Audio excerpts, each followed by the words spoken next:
My father gave our family business, where I worked for 10 years, to my stepbrother and kicked me out. You know what's funny about small towns in Georgia? Everyone knows your business before you do. I grew up in Millersville, population 3,742 on a good day, where the biggest excitement was when the Dollar General started selling beer. My life revolved around Kelly's Auto Shop, the family business my grandpa built from nothing back in '78. Kelly's wasn't just a garage. It was home. The smell of motor oil, the country music crackling through an ancient radio, and that faded sign on the wall reading, "Honesty is our engine." That sign was crooked for 15 years, but nobody dared straighten it because Grandpa said it had character. I started working there when I was 15, washing tools and sweeping floors for $5 an hour. By 17, I was changing oil and fixing flat tires. By 20, I could diagnose engine troubles just by listening, like some automotive whisperer. Grandpa used to brag about me to his buddies at the VFW. That boy's got oil in his veins instead of blood. Grandpa wasn't just teaching me mechanics. He was teaching me life. "Travis," he'd say while we hunched over an old Chevy engine, "cars are like people. Find what's broken and give him new life." Then he'd wink and add, "And always charge fair. Karma's got a longer warranty than any parts we sell." Those 10 years at Kelly's were the happiest of my life. Working side by side with Grandpa, learning everything he knew. The business wasn't fancy, but it was honest. People trusted us with their vehicles because we never cut corners or inflated bills. In a town where most folks lived paycheck to paycheck, that meant something. Then Grandpa died. Heart attack. Quick and sudden while watching a Braves game. He was drinking a Budweiser 1 minute, gone the next. The funeral was packed. Seemed like the whole county showed up. Everyone had a story about how Grandpa had helped them out or done them right. That's when everything changed. See, my dad never really had Grandpa's touch with engines or with people. He was the business guy, handling accounts while Grandpa and I got our hands dirty. 2 months after the funeral, he remarried. Linda was nice enough at first, baked casseroles, called me sweetie. Then her son Chad moved to town. Chad, 28 years old, and walking around like a discount tire commercial come to life. Slick back hair, polo shirts with the collar popped, and absolutely zero knowledge about cars. But boy, could he talk about business strategies and modernization and profit margins. Kelly's needs to enter the 21st century, he announced during a family dinner, chewing with his mouth open. We could double profits in 6 months if we cut some corners. That's when Linda started working on Dad. Chad has an MBA, from University of Phoenix. Online, he knows how to run a real business. I sat there, silent. A decade of grease under my fingernails and Grandpa's wisdom in my head, watching as they pushed me to the sidelines of my own life. Dad started bringing Chad to the shop, giving him a desk, letting him look through our books. All while I kept fixing cars, kept the actual business running. The customers noticed. Old Mr. Peterson, who'd been coming to Kelly's since before I was born, pulled me aside one day. "That new fella tried to charge me double for a radiator flush. Your grandpa would have never stood for that." I thought about Grandpa's sign. Honesty is our engine. I couldn't let them ruin everything he built. So I came up with a plan. I'd been reading about these tech startups, how they were changing old industries. Why not auto repair? I spent weeks designing an idea, an app called AutoBuddy. Customers could schedule repairs, watch live video of mechanics working on their cars, see transparent pricing. No more mystery about what was happening behind the garage doors. I was so proud when I presented it at our monthly staff meeting. I'd made slides, cost projections, everything. I thought Dad would be impressed by my initiative. Instead, he laughed. Actually laughed. "This is Georgia, son, not Hollywood. Our customers don't want fancy apps. They want their trucks fixed cheap and fast." Chad smirked from across the table. "Wait, you want customers to watch Netflix about their brake pads? Next, you'll suggest we start a TikTok dance trend for oil changes." Everyone laughed. The mechanics, the receptionist, Dad, Linda, everyone except me. I tried to explain that transparency builds trust, that younger customers expect technology, that we could expand beyond Millersville. But Chad kept interrupting, kept making jokes at my expense, kept reminding everyone of his MBA. Finally, I lost it. Grandpa built this place on honesty, not cutting corners for profit. This app stays true to that while moving us forward. I've given 10 years to this shop. I know what our customers need better than someone who can't tell a wrench from a hammer. The room went silent. Dad's face turned that dangerous shade of red I knew too well. "Travis," he said quietly, "either you get on board with Chad Vision or you can walk out that door." I couldn't believe what I was hearing. My own father choosing this stranger over me, over Grandpa's legacy. "You're making a mistake," I said. "Chad will run this place into the ground." Dad stood up. "That's enough. Your grandfather was a good mechanic, but times change. Chad understands business. Now make your choice." I looked around at the shop, the tools I'd organized 1,000 times, the lift where Grandpa taught me to change my first transmission, the crooked sign on the wall. Then I looked at Chad's smug face. I unclipped the wrench from my belt, the one Grandpa gave me for my 18th birthday, and dropped it on the concrete floor. The clang echoed through the suddenly silent garage. I quit. 3 days later, I was living in a crappy apartment by the railroad tracks, where freight trains rattled my windows at 3 a.m. The place came furnished with what looked like a murder victim's mattress and a kitchen table that wobbled worse than a bad tire alignment. I had exactly $7,853 in my checking account, a duffel bag of clothes, and a dog-eared photo of me and Grandpa standing in front of Kelly's on my 16th birthday. In the picture, his arm is around my shoulders, and we're both grinning like we got the world figured out. Every morning, I'd wake up to the sound of those trains and wonder if I'd made the biggest mistake of my life. I applied for mechanic jobs at other shops, but word travels fast in small towns. Somehow, every place was not hiring right now. Chad's doing, I was sure of it. I tried not to think about Kelly's, about how Chad was probably changing everything Grandpa built. I tried not to imagine Dad realizing his mistake too late. Instead, I focused on my idea, AutoBuddy. I sketched app designs on napkins, wrote code tutorials, tried to figure out how someone with grease monkey hands could build a tech company. After 2 weeks of ramen noodles and self-pity, I found myself lying on that terrible mattress, listening to the 10:15 freight train rumbling past. The walls shook, the lights flickered, and I wondered if this was really the end of my story. 25 years old, unemployed, cut off from the only life I'd ever known. Grandpa's voice echoed in my head. Find what's broken and give it new life. But what if the broken thing was me? Then I heard something else over the train's fading horn, a knock at my door, 3 sharp raps that changed everything. I had no idea that opening that door would be the first step in proving my father wrong, making Chad eat his words, and building something bigger than Kelly's ever was. But that's exactly what happened. And it all started with that knock. I opened my door expecting a drunk neighbor or maybe the landlord complaining about something. Instead, I found a gray-haired man in his 60s wearing a faded Atlanta Falcons t-shirt and jeans that had seen better days. His face was weathered like an old baseball glove, and he stood with the slight hunch of someone who'd spent too many years hunched over a desk. "Name's Derek," he said with a slight nod. "Apartment 4B. My Buick's making a noise like a blender full of nickels. Building manager says you're a mechanic." I leaned against my doorframe, suddenly self-conscious about my ratty sweatpants and 3-day stubble. "Former mechanic. Currently unemployed." He shrugged. "Still no cars, though, right? I'll pay cash." I couldn't help but smirk. If your car's older than me, I can't promise miracles. The corner of his mouth twitched upward, the closest thing to a smile I'd seen from him. 1987 Buick Grand National. And I'm not looking for miracles, just someone who knows a carburetor from a catalytic converter. The Grand National, one of the coolest sleeper cars of the 80s. My curiosity was piqued.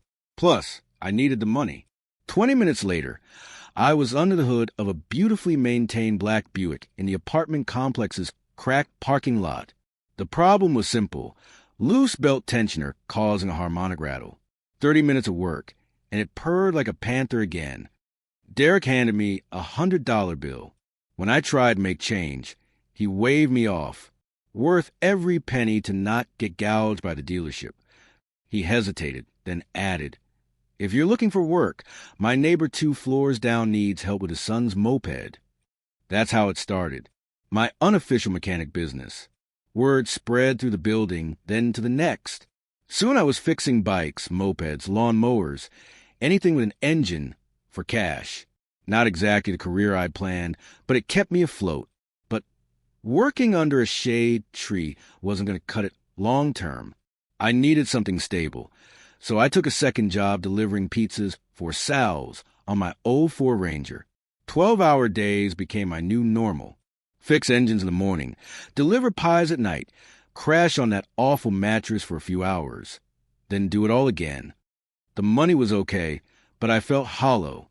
This wasn't the life I was meant for. Every time I handed over a pepperoni pizza to some family in their comfortable home, I'd remember the plans I had, the ideas that Chad and my dad had laughed at. So I started taking online coding courses during my breaks. Figured if I wanted to build an app, I should at least understand how they worked. I'd sit at the pizza place after closing, watching tutorials on my phone, while eating leftover breadsticks. Let me tell you, coding makes absolutely no sense to a guy who spent his life fixing tangible things. It was like trying to have a conversation with aliens. I'd stare at lines of code until my eyes burned, then delete everything in frustration. One night, I threw my phone across the room after spending 3 hours on a bug that turned out to be a missing semicolon. On those long nights, I'd drive home with my windows down, blasting Bruce Springsteen's Thunder Road, Grandpa's favorite. He always said Springsteen understood the working man better than any politician ever would. The lyrics about breaking free and finding something better hit different when you're delivering pizzas at 35 with grease under your fingernails and dreams slipping away. One evening, while struggling with a particularly nasty coding tutorial, I noticed Derek sitting alone on the building's shabby excuse for a patio, nursing a beer.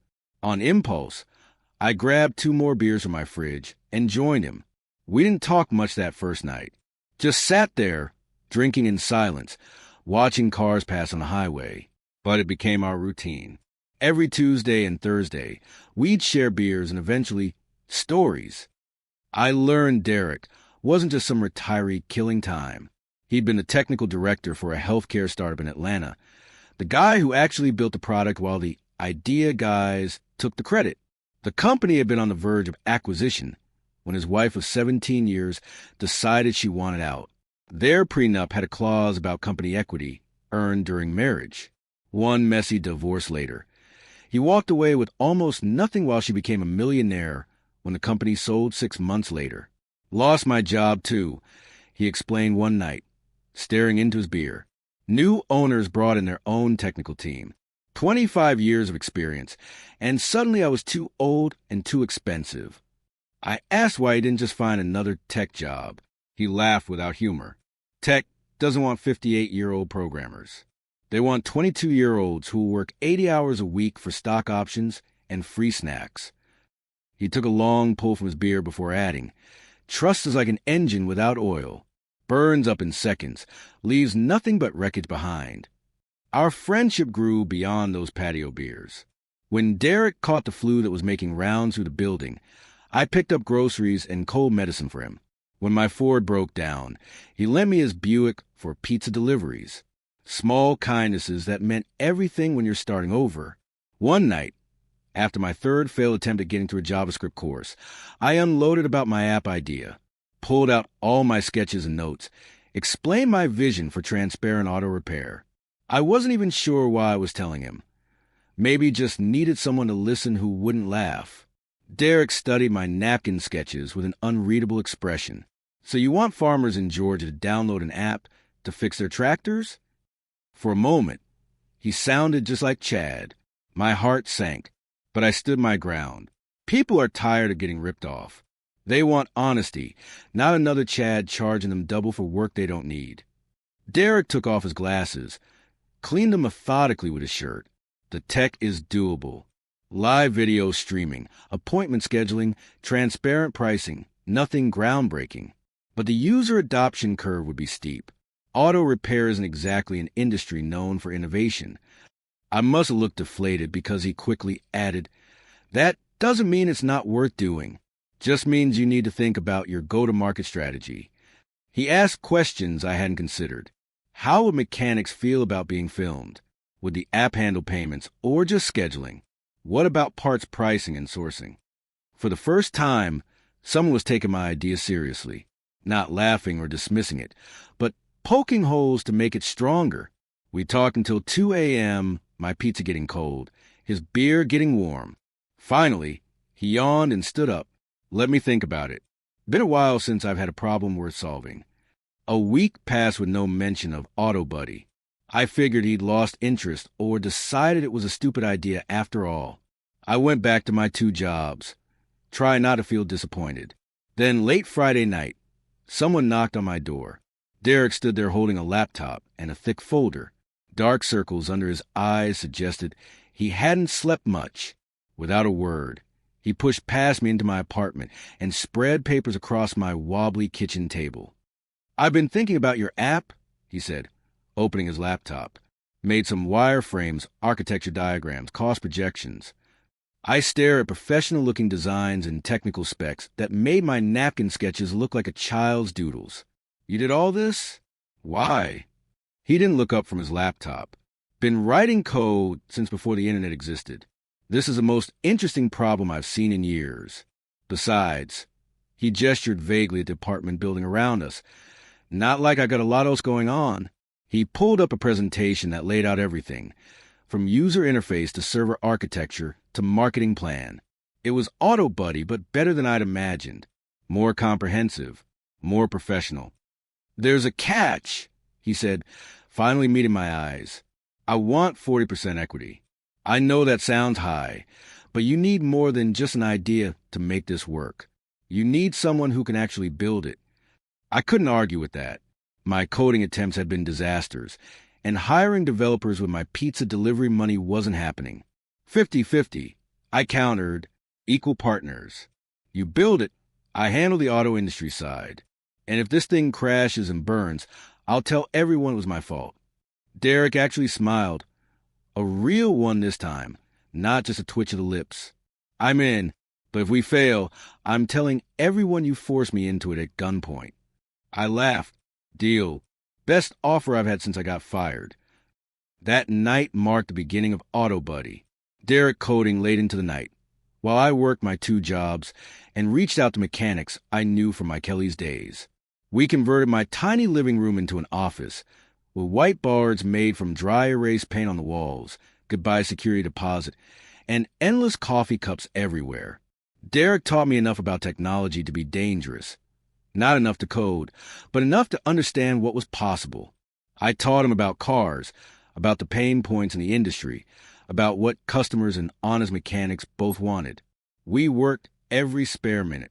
I'd come home from delivering pizzas at midnight to find Derek still at his laptop, cursing at some bug or celebrating a breakthrough.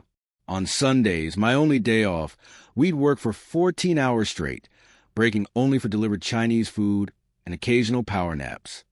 For the first time since leaving Kelly's, I felt alive again.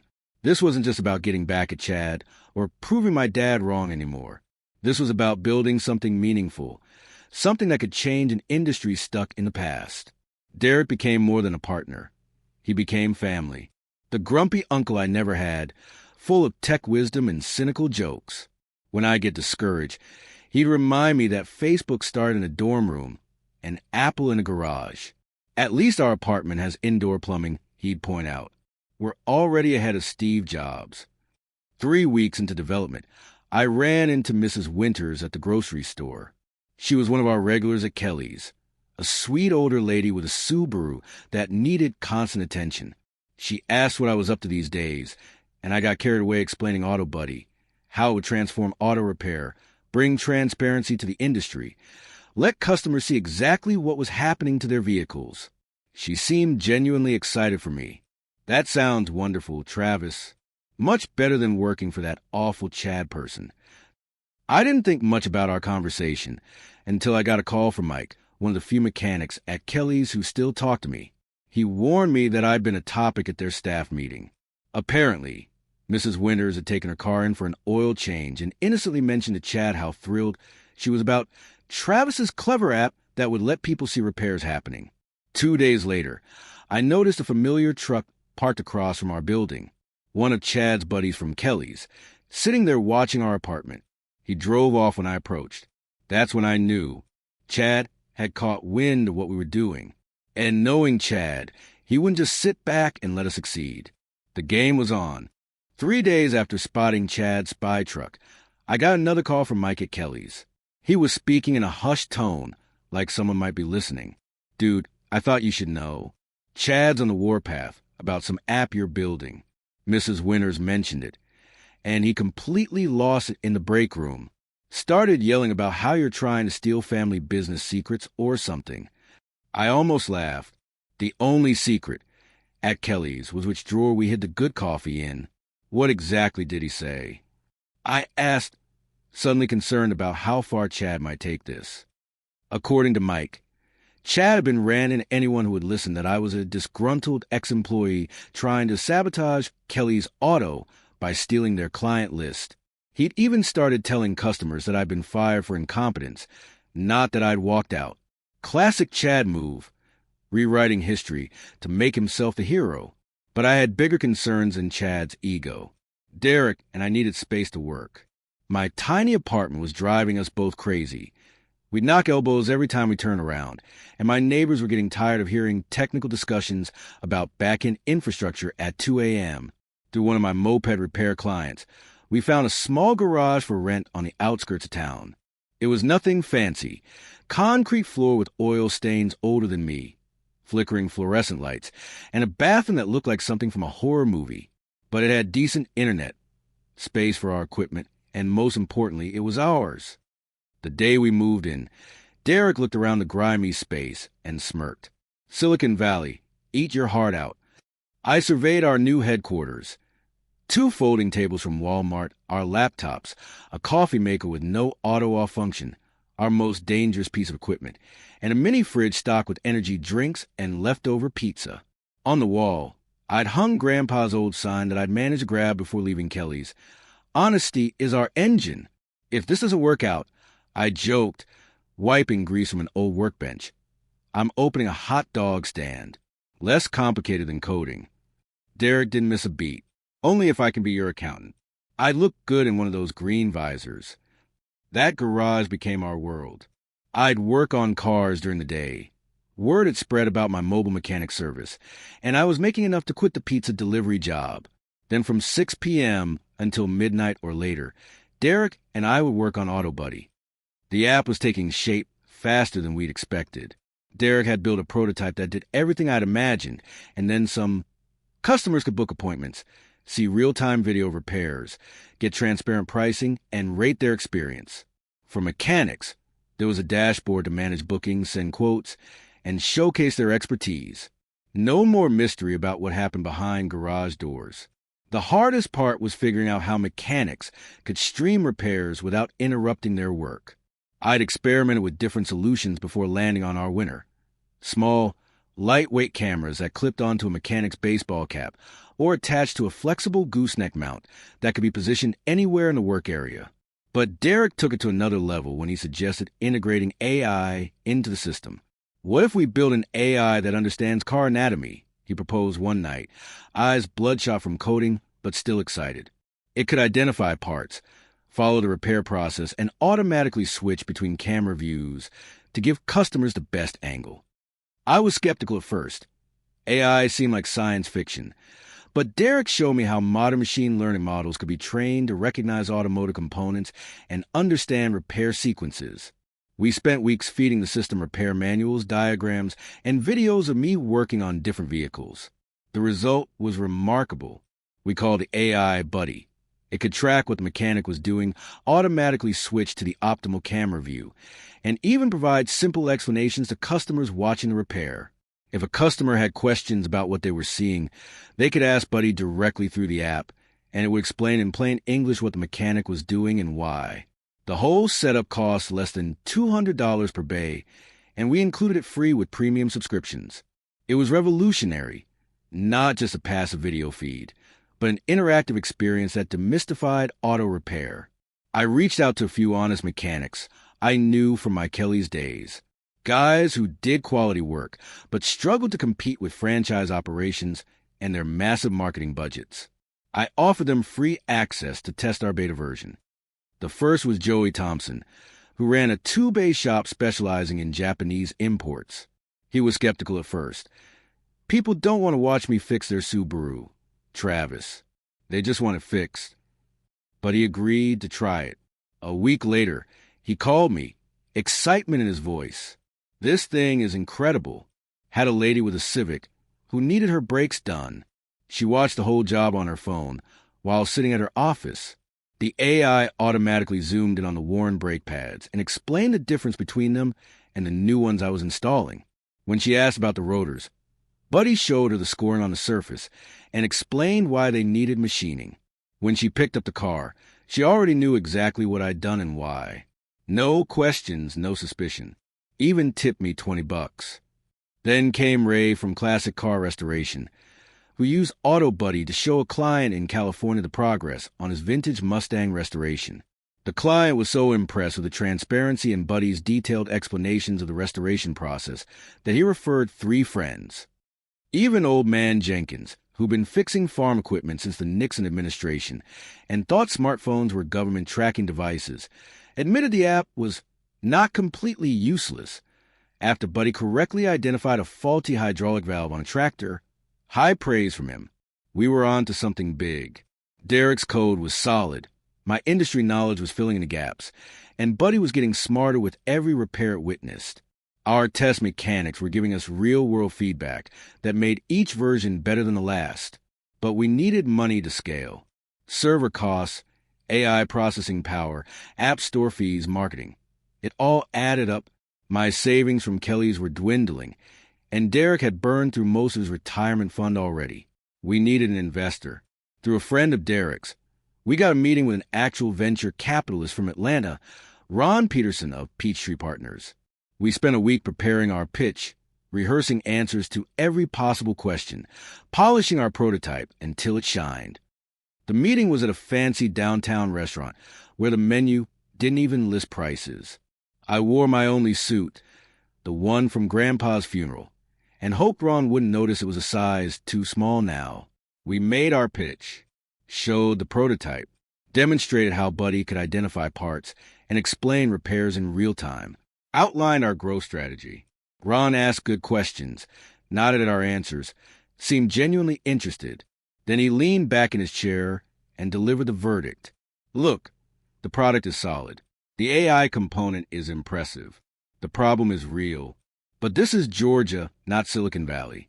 The adoption curve for something like this in the auto repair industry would be too slow for our investment timeline. We need 10x returns in 5 years. I just don't see that happening here. It was a blow, but not a knockout. We thanked him for his time and drove back to our garage in silence. That night, Derek and I sat on folding chairs, drinking beers, staring at our white bards full of dreams. We don't need those suits, Derek finally said. We bootstrapped this ourselves. Grow slower, but keep control. Rome wasn't built in a day, and neither was Facebook. I raised my beer. To building Rome in a garage that smells like motor oil. We were back at it the next day. Derek coding, me reaching out to every mechanic I'd ever met. We couldn't afford marketing, so we relied on word of mouth. Every satisfied customer, every impressed mechanic became our sales force. Slowly, it was working. We had 12 shops using AutoBuddy regularly, then 25. Real customers leaving real reviews. Many mentioned Buddy by name, saying how helpful it was to have the AI explain what they were seeing. It's like having a knowledgeable friend looking over a mechanic's shoulder. One review said, the App Store rating hit 4.7 stars. We weren't making much money yet. The free tier was generous to get people hooked, but growth was steady. That's when a family friend showed up. I was working alone in the garage one evening. Derek had a doctor's appointment. When a black Cadillac Escalade pulled up, out stepped a guy in his 50s, silver-haired, wearing an expensive-looking suit and a smile that didn't reach his eyes. Travis Kelly, he extended his hand. Name's Richard Hartwell. I'm an old friend of your father's. Mind if we chat? My guard went up immediately, but I was raised with manners. I invited him in, cleared some papers from a chair, offered him coffee from our questionable machine. Your dad and I go way back, Richard said, declining the coffee with a glance at our stained mugs. He's worried about you, son. This rift between you two, it's not good for the family. I stayed silent, waiting for the real purpose of his visit. I heard you're working on some kind of app for auto repair. With AI components? Sounds fascinating. Your father thinks there might be a way to bring you back into the fold. Maybe implement your ideas at Kelly's, under the family banner. My heart jumped. Was this for real? Dad actually acknowledging my idea had merit? Maybe even an apology? Is my dad ready to talk to me directly? I asked. Richard waved his hand dismissively. He's a proud man, you know that. But he sent me as a first step. Why don't you tell me more about this app of yours? The technical details, how the AI works, the business model? I can bring it all back to him. Start the healing process. Something felt off. Dad wasn't the type to send messengers, and he certainly wasn't the type to admit he was wrong through a third party. How exactly do you know my father? I asked. Richard's smile tightened. Golf club. We play every Sunday. Look, I'm just trying to help your family reconcile. Don't you want that? I did want that. Desperately. But on honest terms. Not whatever this was. I appreciate you coming by, I said, standing up. If my dad wants to talk about AutoBuddy, he knows where to find me. Richard's friendly facade cracked. Don't be stupid, kid. Chad says your app is just a Kelly's ripoff with some fancy AI gimmick. Your dad could sue you into oblivion for intellectual property theft. Or you could be smart and take the olive branch I'm offering. And there it was. Not an olive branch. A threat, and not from my dad. From Chad. I walked to the door and held it open. Tell Chad, I said, to get a better spy next time. And remind him that dishonesty voids a warranty on life. After Richard left, I called Derek and told him what happened. He wasn't surprised. Classic corporate espionage attempt. They're scared, Travis. They wouldn't bother if you weren't onto something big. I wasn't feeling quite so philosophical. What if they do sue us? We can't afford lawyers. Derek laughed. For what? Using honesty in auto repair? There's no patent on not ripping people off. Besides, we have something they don't. What's that? Proof of concept. 25 shops using our system successfully. Real customers loving it, and Buddy becoming their trusted guide to auto repair. We're not just talking about transparency, we're actually doing it. He was right. And thinking about Grandpa's wisdom, honesty is not a choice, it's a rule. Gave me strength. We weren't doing anything wrong. We were trying to make an industry better, more trustworthy. If Chad and my dad couldn't see that, it was their loss. The next morning, I found our garage door spray painted with the word Trader in red. The security camera we'd installed after moving and captured the whole thing. One of Chad's drinking buddies, not even trying to hide his face. I could have called the cops, filed a report. Instead, I painted over it and got back to work. We had bigger problems than Chad's childish tactics. The beta version of AutoBuddy had started glitching when too many video streams were active at once, and Buddy sometimes misidentified parts on older, non-standard vehicles. Derek spent 3 days straight tracking down the issues, surviving on nothing but coffee and determination. I took over his mechanic outreach calls, explaining our vision to shop owners across the state. By month's end, we'd fixed the glitches and added 10 more shops to our platform. Buddy had learned from hundreds of repairs and could now identify parts from almost any vehicle on the road. A local tech blog wrote a small piece about the AI-powered Uber of auto repair starting in our town, which brought a flood of new users. We were growing faster than our infrastructure could handle. Derek and I were working 18-hour days, sleeping on cots in the garage, showering at the gym down the street. It wasn't sustainable, but it was necessary. We were so close to breaking through. Then came the email from Silicon Valley. A major tech incubator had somehow found our app, been impressed by our AI integration, and wanted to talk. They were offering seed funding, mentorship, connections, everything we needed to scale nationally. The catch? We'd need to relocate to California, leave Georgia, leave the battleground with Chad, leave the few connections I still had to my old life. I took a walk that night, thinking about Grandpa, about what he'd built with Kelly's, about roots and wings and knowing when to stay and when to fly. The stars over Georgia were bright, the air humid but comforting in its familiarity. When I got back to the garage, Derek was waiting with 2 beers. "What are you thinking?" he asked. "I'm thinking Chad inadvertently did us a favor," I replied. "By trying to bury us, he forced us to grow stronger roots." Derek nodded slowly. "So we stay and fight?" I clinked my bottle against his. "We stay and build. Let Chad play his games. We're creating something real here. Buddy and AutoBuddy together are changing how people think about auto repair. It's something Grandpa would be proud of." We declined the Silicon Valley offer, instead negotiating a smaller investment that let us stay in Georgia.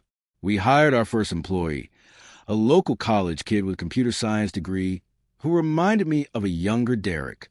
He helped us improve Buddy's AI capabilities even further, teaching it to predict potential issues based on the sound a car was making. We upgraded our servers, improved the app's stability, and focused on growing shop by shop, customer by customer. AutoBuddy wasn't just an app anymore. It was a community of honest mechanics and appreciative customers, built on the foundation transparency that Grandpa had taught me years ago at Kelly's. Buddy had become the friendly, knowledgeable guide that customers trusted, bridging the knowledge gap that had allowed dishonest shops to thrive for decades. We were on the verge of something big. I could feel it. The app was working smoothly, new shops were signing up every week, and our revenue was finally more than our expenses. But I knew Chad well enough to know he wouldn't give up easily. The garage door incident and the fake family friend were just opening salvos. He was planning something bigger, something designed to crush us completely. I just didn't know what it was yet. Chad's next move came faster than I expected. Mike called me on a Tuesday morning, his voice urgent. "Dude, you need to see this. Chad just unveiled something called Kelly's Connect at the staff meeting. It's a complete ripoff of your app. Security cameras in the bays, tablets for customers to watch repairs. He's telling everyone it was his idea all along." I wasn't surprised, just disappointed. "Is it any good?" Mike snorted. "It's like someone described your app to a 5-year-old who then explained it to their goldfish. The cameras are fixed in weird positions. The interface looks like a Windows 95 screensaver, and there's no AI component. Just a glorified security system he's trying to pass off as innovation." Even so, I was worried. Chad had the Kelly's name behind him, plus my dad's connections in town. He didn't need to build something better. He just needed to muddy the waters enough to slow us down. For the next month, it was a race. Chad cold called every shop in our network, offering them Kelly's Connect for free. He even ran ads in the local paper. Why use an untested app when you can trust the Kelly family name? But here's the thing about trust. You can't advertise your way into it. Our mechanics had seen AutoBuddy work. They'd experienced the difference Buddy made in customer satisfaction and transparency. Most importantly, their customers loved it. When Chad installed a system at 3 local competitors, it backfired spectacularly. Customers who'd used AutoBuddy elsewhere complained about the clunky interface and lack of interactive features. One shop owner told me they unplugged Chad's equipment after just 2 weeks because customers kept asking what the Smart Assistant was. Meanwhile, AutoBuddy was growing faster than we could handle. We hit 50 shops across Georgia, then expanded into neighboring states. Our tiny team was working around the clock, with Derek and our new developer constantly improving Buddy's capabilities. I was flying to Nashville, Charlotte, and Birmingham to onboard new mechanics, coming home only to sleep and change clothes. We weren't just expanding, we were evolving. Version 2.0 added digital payment processing, parts ordering integration, and maintenance reminders for customers. Buddy got smarter with every update, learning to identify problems from engine sounds and vibration patterns, sometimes spotting issues the mechanics themselves hadn't noticed yet. The real breakthrough came when Car and Driver magazine ran a small feature on us titled, "The App That's Changing How America Gets Car Repairs." Overnight, our download numbers tripled. Shops from all over the country were contacting us, wanted to join the network. We needed help. Derek and I hired 4 more developers, a customer service team, and a marketing specialist. We moved from our grimy garage to actual office space in a strip mall. Not exactly Google headquarters, but had reliable internet and bathrooms without mysterious stains. On the wall of our new office, I hung Grandpa's sign, "Honesty is our engine." Below it, Derek added a small plaque that read, "And Buddy is our co-pilot." 6 months after Chad's failed copycat attempt, we got the invitation that changed everything. AutoBuddy was selected to present at the National Auto Service Convention in Atlanta, the biggest industry gathering in the Southeast. Shop owners, parts manufacturers, tool companies, everyone who mattered in the auto repair world would be there. This was our chance to go truly national. Derek and I spent weeks preparing our presentation. We upgraded Buddy with new features specifically for the demo, created slick promotional materials, and even bought new clothes for the occasion. I actually own a suit that fit now, and Derek reluctantly agreed to wear something other than his faded Atlanta Falcons t-shirts. The night before the convention, we did one final rehearsal in our hotel room. "Just remember," Derek said, adjusting his unfamiliar tie, "we're not the underdogs anymore. We have 300 shops in our network, thousands of active users, and the best AI assistant in the industry. We belong here."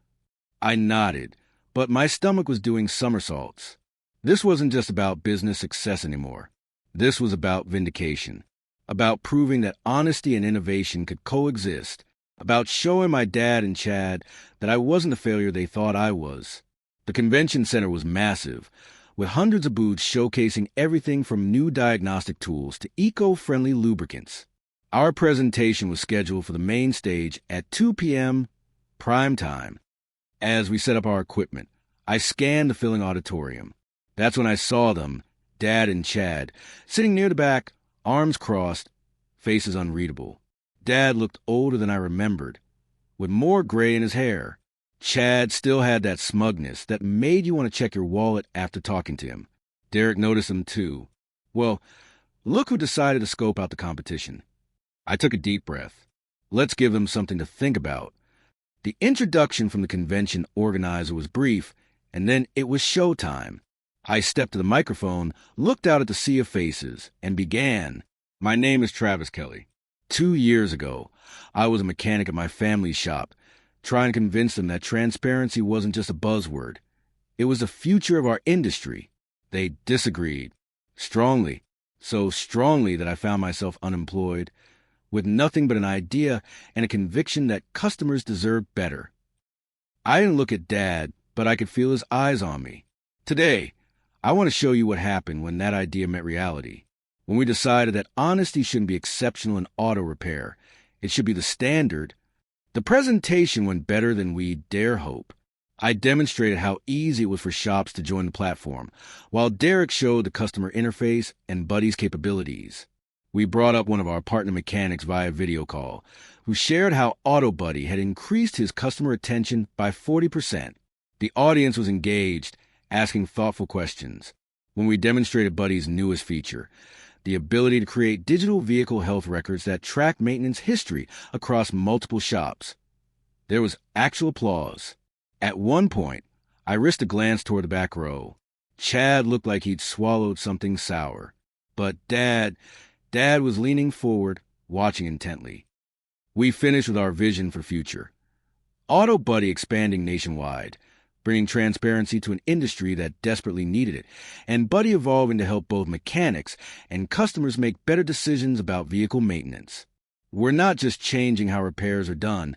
I concluded, we're rebuilding trust between mechanics and customers, one transparent repair at a time. The applause was overwhelming. People lined up to talk to us afterward, handing us business cards, asking about partnership opportunities. Even representatives from major manufacturer dealership networks wanted demos. Throughout it all, I kept glancing toward where Dad and Chad had been sitting, but they were gone. Part of me was disappointed, but mostly I was relieved. This day wasn't about them. It was about what we'd built. That evening, There was a reception for presenters and industry insiders. Derek and I were circulating, talking potential partners, when I felt a tap on my shoulder. I turned around to find my father, standing there, alone. He looked uncomfortable in his suit, like he always did at formal events. For a moment, neither of us spoke. 2 years of silence hung between us like a wall. "Your presentation was good," he finally said, his voice gruff, very professional. Coming from Dad, this was equivalent to a standing ovation. "Thanks," I replied, unsure where this was going. He glanced around at the crowd of people, many of whom were clearly interested in talking to me. "Looks like you've done well for yourself." I nodded. "We've worked hard. Where's Chad?" Dad grimaced slightly. "Back at the hotel. He wasn't feeling well." Translation: Chad was sulking. "Your app?" Dad continued. "The AI part especially. It's impressive. Nothing like what Chad put together." The admission clearly cost him something. Dad had never been good at acknowledging when he was wrong. A server passed with champagne, and I grabbed 2 glasses, offering one to him. He took it hesitantly. "To innovation," I said, raising my glass. He clinked it against mine, then added quietly, "To family." We sipped in silence, the weight of unspoken words between us. Finally, I said what I'd been thinking for months. "Thank you for kicking me out." He looked startled. "I mean it," I continued. "If you hadn't forced me to leave, I never would have built AutoBuddy. Sometimes you need to lose everything to find what you're really capable of." Dad stared into his champagne. "That's not how I wanted things to go, but it's how they went, and look where we are now." He nodded slowly, then extended his hand. I took it, feeling the familiar calluses of a lifetime spent working on engines. His grip was firm, and as we shook, something shifted between us. Not forgiveness exactly, but recognition, respect. After Dad left, Derek sidled up to me. "Well, that looked intense. Family reunion." "Something like that," I replied, watching my father's retreating back. Little did I know that brief conversation was just the beginning of a seismic shift in both our lives. The weeks following the convention were a blur. We signed partnerships with over 50 new shops, got coverage in major tech publications, and fielded acquisition offers from 2 different software companies. But the biggest news came 6 months later, when a venture capital firm from Boston offered us $18 million for a 15% stake in AutoBuddy. The valuation was staggering. $108 million for a company that had started in my tiny apartment with napkin sketches and desperate hope. Derek and I celebrated by drinking cheap beer on the roof of our office building, reminiscing about how far we'd come. "Remember when you almost gave up on the JavaScript tutorials?" he asked, grinning. "Remember when you said you'd claim I forced you into this at gunpoint if we failed?" I countered. We laughed, watching the sunset over our small Georgia town, feeling like giants who had conquered the world. The investment allowed us to expand rapidly. We hired more developers, built a proper headquarters, and accelerated Buddy's AI capabilities. But there was something else I wanted to do, something personal. I bought a building on Main Street, just 2 blocks from Kelly's auto shop. It had been a failed restaurant, then a furniture store, sitting empty for nearly a year. Over 3 months, we transformed it into the most advanced auto repair shop in the state, maybe even the country. Kelly's Old Town Garage, I called it, with a nod to my grandfather's legacy. Every bay was equipped with AutoBuddy's latest technology. Mechanics wore augmented reality glasses that displayed repair instructions and vehicle history, and customers could watch their repairs from a comfortable lounge with free coffee and Wi-Fi. On the front of the building, I installed a neon sign that glowed at night. "Honesty is our engine." Below it, in smaller letters, "Established 2025. The grand opening was a local event. The mayor cut a ribbon, local TV stations sent reporters, and curious residents lined up to tour the facility. I'd hired the best mechanics I could find, including Mike, who'd finally gotten tired of Chad's management style at Kelly's. What I hadn't expected was to see my father there, standing awkwardly at the edge of the crowd. He waited until the official ceremonies were over before approaching me. "This is something else," he said, looking around at the gleaming facility. Grandpa would have loved it. It was the highest compliment he could have given. Want the tour? I offered. He nodded, and I spent the next hour showing him everything. The technology, the transparent pricing model, the comfortable customer areas. He didn't say much, just nodded and observed. But I could tell he was impressed. As we finished the tour, standing in my new office with its view of Main Street, he finally asked a question that had been hanging between us. Why here? Why not somewhere else, somewhere farther away? I knew what he meant. Why open directly in competition with Kelly's? Because this is home, I answered simply, and because I want to show that there's room for both of us. Different approaches, different generations, but the same commitment to taking care of people's vehicles.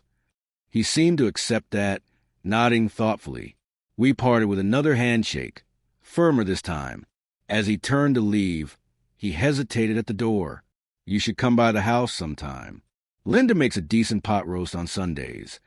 It wasn't quite an apology, but from my father, it was close. Kelly's old town garage was an immediate success. People drove from neighboring counties to experience the garage of the future.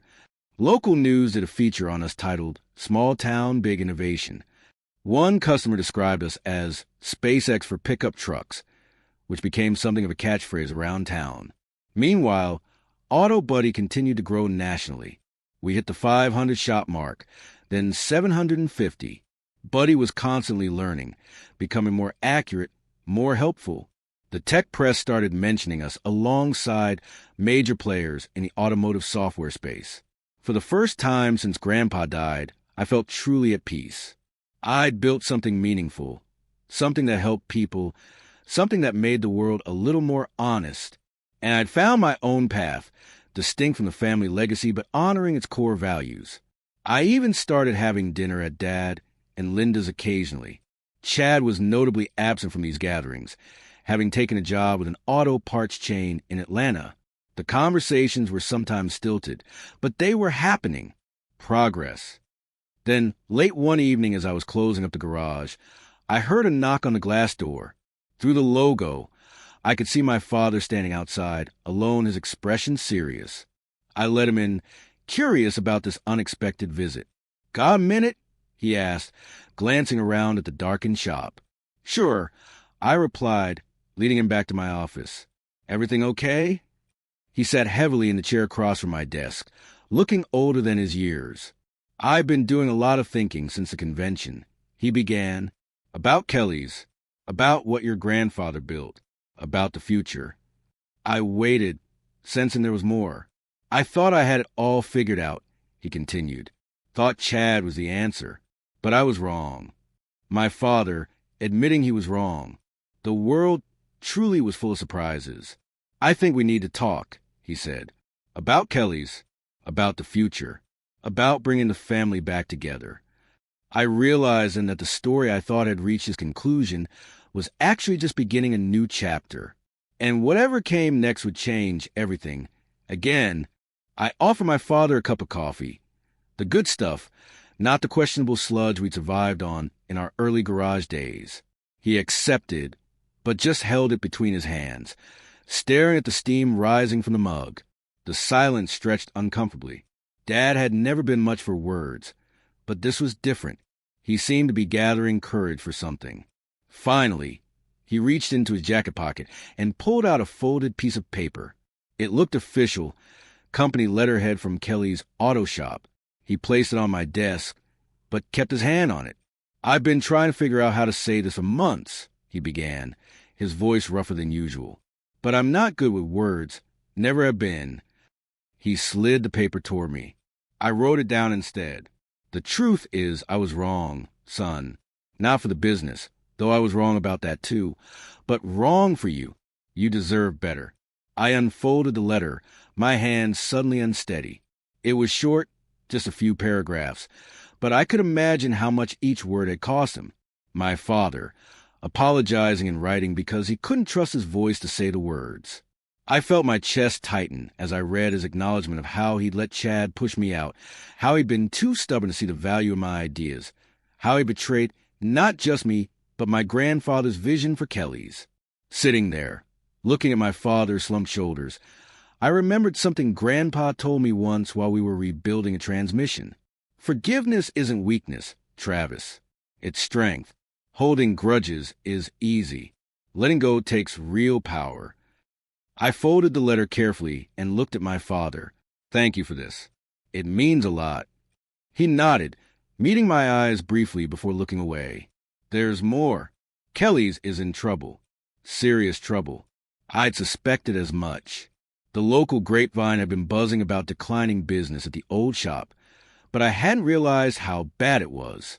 Chad's management style didn't exactly inspire customer loyalty, Dad explained, a hint of bitterness creeping into his voice. The books are a mess. We're behind on supplier payments. The bank's threatening to call on our loan, and half the staff has quit. He took a deep breath. Linda came to see me yesterday. She wants you to bail out Chad. Me? I couldn't hide my surprise. After everything they did? Dad shrugged. You're the success story now. They know it. The whole town knows it. I leaned back in my chair, processing this information. The irony wasn't lost on me. The son they'd pushed out now being asked to rescue them. Part of me, a small, petty part I'm not proud of, wanted to enjoy watching Chad fail. But that wasn't who I wanted to be. What are you asking exactly? I asked carefully. Nothing, Dad replied. I'm just telling you how things stand. What you do with that information is up to you. You don't owe Chad anything. I nodded slowly. And what about you? What do you want? He sighed, suddenly looking every one of his 62 years. I want to fix what I broke. Not just the shop, our family. The next day, I called a meeting at my office. Dad came, along with Linda and a clearly uncomfortable Chad. Derek insisted on being there too, sitting beside me in silent support. Chad looked terrible. Designer clothes still impeccable, but with dark circles under his eyes and a nervous tick in his jaw. The swagger was gone, replaced by barely concealed desperation. Linda laid out their situation in more detail than Dad had. It was worse than I'd thought. Chad had taken out high-interest loans to fund his failed Kelly's Connect system, then more loans to cover the first ones. He'd alienated long-time customers with pushy upselling tactics and cut corners on quality to boost short-term profits. We need $120,000 to keep the doors open, she concluded, looking directly at me. We can offer you controlling interest in Kelly's. Chad flinched at that, but stayed silent. I looked at each of them in turn, remembering all the history between us, good and bad. Then I made my offer. I'll cover half the debt, I said calmly, as a loan, not an investment, and only if Chad agrees to step away from management completely. Chad's face flushed red. So that's your play? Force me out like I did to you? Real mature. I shook my head. This isn't about revenge, Chad. It's about saving a business that's been in my family for 2 generations. You had your chance to run it your way. The results speak for themselves. Linda put a restraining hand on Chad's arm as he started to protest. What are your terms? She asked pragmatically. Dad runs daily operations. I'll provide guidance on implementing some AutoBuddy systems to rebuild customer trust. The loan gets paid back from profits, no interest. And Chad, I turned to face him directly. You can stay involved if you actually want to learn the business from the ground up, starting with changing oil and rotating tires. Just like I did. His expression made it clear what he thought of that idea. 3 days later, Dad called to tell me Chad had taken a job in Florida selling timeshares. Linda was staying behind, having decided their marriage was another failed business venture best wound down. And Dad was back in the garage full-time, slowly rebuilding Kelly's reputation, one honest repair at a time. I'd wire the money the same day we made the agreement.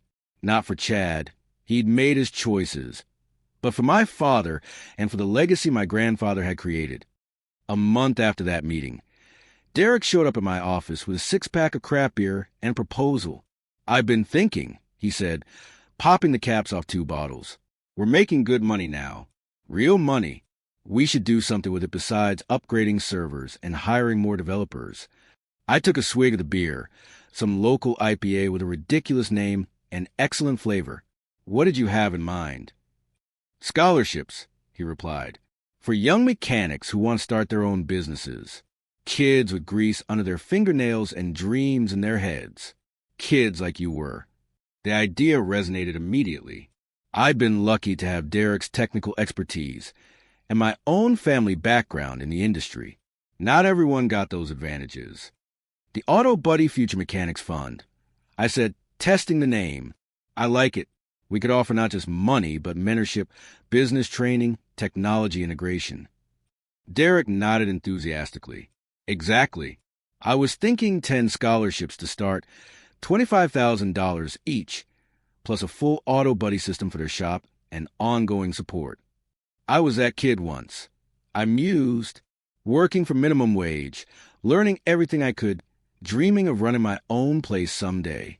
I want them to have the chance I almost lost.